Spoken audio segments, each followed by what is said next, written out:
Good morning, I'm Taylor Wilson, and today is Wednesday, November 8th, 2023. This is the Excerpt, formerly 5 Things. Today we recap a busy election day nationwide, plus the Israel-Hamas War has reached its 1-month point, and we have the latest as lawmakers try to, again, avoid a government shutdown. Americans from coast to coast voted in yesterday's off-year election, including controversial ballot measures, competitive governor's races, and more. Democrats had several victories last night. Kentucky Governor Andy Beshear was reelected, beating out Republican challenger Daniel Cameron, and Democrats in Virginia won control of the state Senate and House of Delegates, taking the latter majority back from Republicans. President Joe Biden fared better than Republican Virginia Governor Glenn Youngkin. Biden had endorsed 23 Virginia Democrats against Youngkin-backed Republicans. By midnight, 16 of the races had been called, and all but one were wins for Biden's picks. Biden also hailed Ohio's approval of a constitutional amendment protecting abortion rights. Meanwhile, Republicans won in Mississippi as Governor Tate Reeves won re-election, defeating Democratic challenger Brandon Presley. The race was unusually competitive for the GOP stronghold, but Reeves won in part by casting Presley as a liberal backed by out-of-state donors out of touch with Mississippi.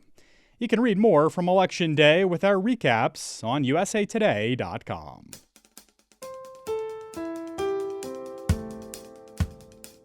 At the 1-month point of the Israel-Hamas War, Israel's military says its troops have entered Gaza City and are in the midst of a ground operation against Hamas militants. Israel has vowed to dismantle Hamas, which has ruled Gaza since 2007.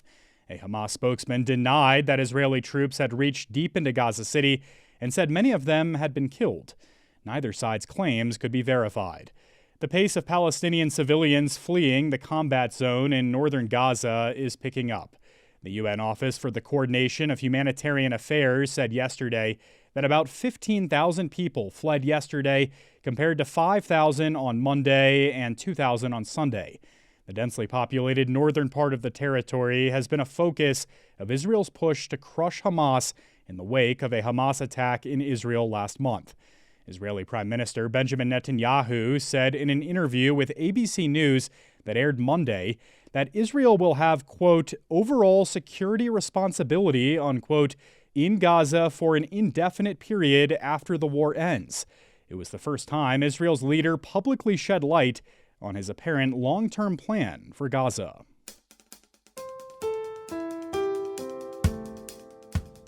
Another government shutdown is looming, bringing an immediate challenge for Republican House Speaker Mike Johnson, who began his speakership late last month.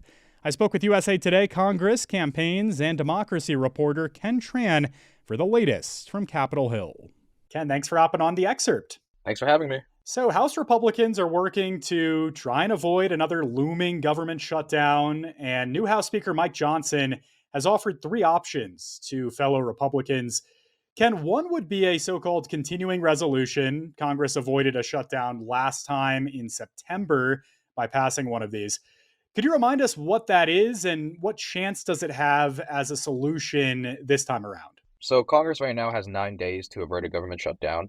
To fund the government, Congress has to pass a long-term package. Right now, they're focusing on doing 12 appropriation bills. Each bill is designed to target a specific government function. But with little time remaining, it's not feasible for both the House and Senate to pass the bills, come together, negotiate on a compromise, and then fund the government. So they will have to do what is called a continuing resolution, which is a short-term stopgap measure, which will keep the government funded at current levels. Any solution is going to be some variant of the continuing resolution. Really, the debate right now is just how would they do it? Yeah, you also wrote about this possible laddered approach. Can you walk us through what this resolution would look like? A laddered continuing resolution is a fairly new approach on Congress. This laddered approach has been brought about and is strongly supported by some of the more conservative House Republicans in Congress, namely some Freedom Caucus members. A standard continuing resolution would fund all aspects of the government up until a certain deadline. That could be either a month, a few weeks, 2 months, depends on how long Congress wants to do it. But a laddered continuing resolution would specifically target certain bills. So it would fund different functions of the government up until certain deadlines. So The plan right now for House Republicans, if they do want to go with the laddered approach, is that 4 out of the 12 bills would fund the government until the middle of December, and the other 8 would fund the government until the middle of January. Critics of the plan say the plan is overly complicated, and they think that they should keep it simple and just do one package to avert a shutdown. And Ken, there's also the possibility of negotiating with the Democratic-controlled Senate. Where does this strategy stand right now? This strategy is looking like the least likely of the solutions to fund the government, namely because House Republicans want to push their own proposal first, see what they can get out of their own conference.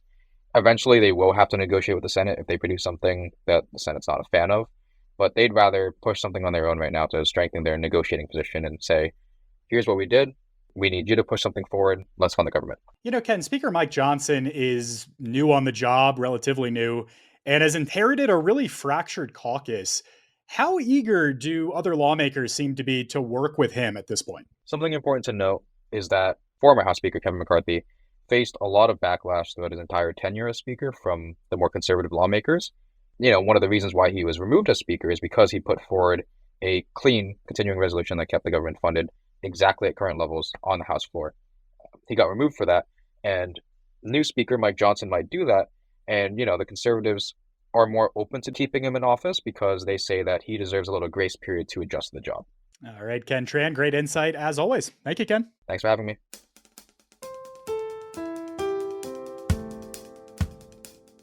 WeWork has filed for bankruptcy.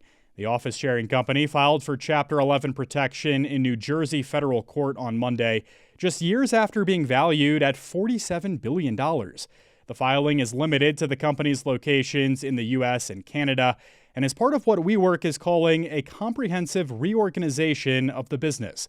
Part of that plan includes reducing its number of office leases.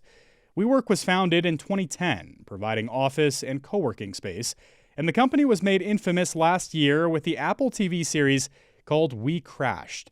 The drama followed co-founder Adam Neumann and wife Rebecca Neumann, along with the company's roller coaster rise and fall. WeWork attempted to go public in 2019 when it was worth nearly $50 billion, but nearly went bankrupt weeks later. Adam Neumann stepped down as CEO shortly thereafter, and the company eventually went public in 2021. Republican presidential candidates will face off tonight in Miami for the third GOP primary debate. But the stage will be a little less crowded this time around. The Republican National Committee announced that Florida Governor Ron DeSantis, former South Carolina Governor Nikki Haley, entrepreneur Vivek Ramaswamy, former New Jersey Governor Chris Christie, and South Carolina Senator Tim Scott qualified for the debate. And once again, Republican frontrunner Donald Trump is skipping the debate. I spoke with USA Today national political correspondent David Jackson about Trump's strategy of skipping debates and whether he'll be able to stay off the stage for much longer. David, thanks for making the time. Okay, thank you. So how has Donald Trump benefited from skipping debates so far? He hasn't seen any decline in his poll numbers. In fact, they're slightly up since the debate started back in late August. So if something that doesn't hurt you is automatically a benefit. He's also benefited from the fact that he's kind of isolated his opponents. He's made them look kind of small time by his own absence, and that also seems to have helped, at least among Republican voters. So we know he's skipping this next debate tonight. What is Trump doing instead of attending the debate? He's trying to host a big rally in Hialeah, Florida, which is right next door to Miami. It's about 10 miles from the actual debate site. So he's coming to the actual doorstep of the Republican debates to protest them. And he's just hoping for a traditional rally. They're trying to round up a big crowd. I don't know how successful they're going to be, but the idea is to draw more people and better ratings for his rally than for the debate. And he's going to use the opportunity to say that the Republicans should cancel future debates, shouldn't have them anymore. Have they responded to that kind of talk at all, David? Not directly, but they've responded with their actions. They keep scheduling debates. Earlier this week, they actually scheduled the next debate for the University of Alabama on, I think, December 5th. So they've actually gone ahead and they're going to hold at least one more. And they've also made it clear that they're planning to hold debates in Iowa and New Hampshire right before the Iowa caucuses and the New Hampshire primary. That's where the rubber's going to hit the road in terms of Trump's behavior, because it's going to be awfully hard for him to skip those debates without risking alienating voters in some key early states. So that's what we're really waiting on to see if he maintains this posture right up until people actually start to vote. Yeah, what is the difference there, David? I mean, we know this strategy has worked out for him so far. Why might it be tougher for him in these upcoming debates in Iowa and New Hampshire? Because I think they'll actually be connected to people voting. I mean, the Iowa caucuses are January 15th, and the Republicans want to hold the debate the week before that. So there'll be a great proximity to the debate, people actually voting. And there's also some history here. Donald Trump skipped an Iowa debate a week before the caucuses in 2016, and people forget he actually lost those caucuses to Ted Cruz. His snubbing the debate was considered a very big factor in that loss. So it's going to be a hard decision for him when that debate actually rolls around in Iowa as to whether to attend or not. All right, David Jackson, thanks as always. Thank you, sir. Tonight's debate is set for 8 p.m. Eastern Time and will air on NBC. Thanks for listening. A reminder, if you have any comments, you can always find us at podcasts@usatoday.com. And you can get the excerpt wherever you get your podcasts. If you use a smart speaker, just ask for the excerpt.